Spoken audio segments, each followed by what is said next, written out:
नमस्कार। Leading room में आपका पुनः स्वागत है।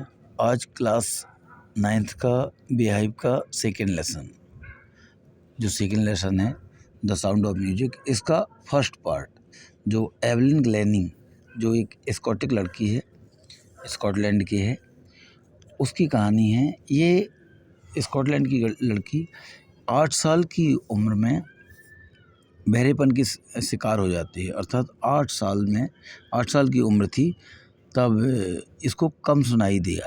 तब इसकी जो माँ थी ईसाबेल ग्लेनी, उसने इसको आवाज़ लगाई तो इसने सुना ना।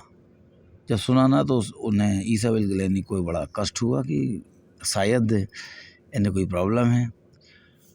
फिर ईसाबेल ने एवलिन ग्लेनी को नाम से बुलाया, फिर भी नहीं सुना तो इन्हें चिंता हुई और कोशिश किया, लेकिन एवलिन ग्लेनी ने कभी एहसास नहीं होने दिया कि वो किसी प्रॉब्लम से ग्रसित हो रही है। जब ये 11 वर्ष की हुई एवलिन ग्लेनी, तो स्कूल टीचर ने इनको इन्फॉर्म किया, इनके पेरेंट्स को, कि आपकी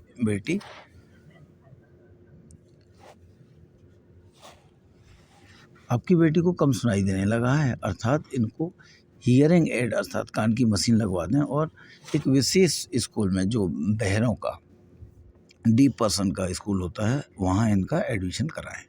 लेकिन जब ये एवलिन ग्लेनी ने ये सुना तो वो बहुत ही क्षुब्ध हुई, बहुत ही दुखी हुई और उन्होंने कहा कि ना, मुझे किसी अलग स्कूल में नहीं, मुझे नॉर्मल पढ़ाई करना है, नॉर्मल लाइफ जीना है। तब एक जो परक्यूशनिस्ट हैं, ताल वादक रॉन फोर्ब्स,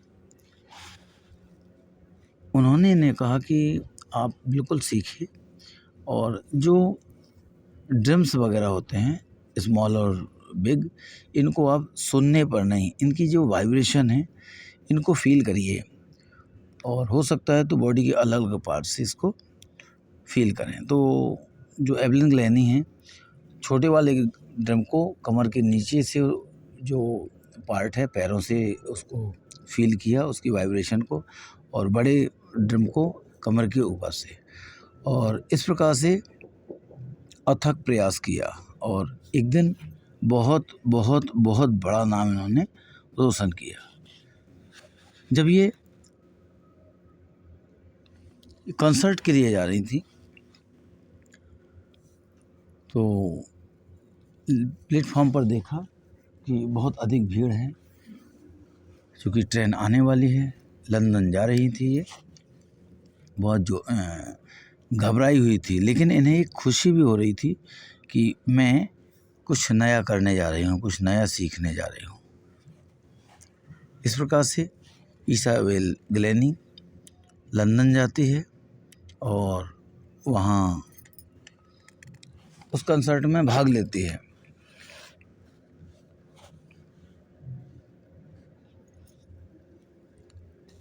सीखने के बाद जो रॉन फोर्ब्स हैं बहुत ज़्यादा इनको उत्साहित करते हैं। रॉन फोर्ब्स हैं जो परक्यूशनिस्ट, ताल वादक या कह सकते हैं, तबला वादक भी कह सकते हैं, इनके उत्साह को बढ़ाया, आगे बढ़ने में मदद किया और रॉयल एकेडमी ऑफ म्यूजिक में सबसे अच्छे मार्क्स स्कोर किए इन्होंने। दुनिया के अच्छे संगीत को उत्पन्न करने में भूमिका अदा की।